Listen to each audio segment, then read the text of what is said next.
Did you know that one of history's most radical life transformations started with a man stripping naked in a town square?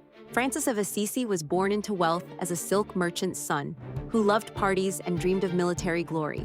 But after being captured in war and spending a year in prison, everything changed. While praying in a crumbling chapel, he heard a voice telling him to repair the church. He sold his father's silk to fund repairs, which led to an explosive confrontation. In front of the entire town, Francis stripped off his expensive clothes, threw them at his father's feet, and declared he would only serve God. This wasn't just rebellion, it was a complete philosophy shift.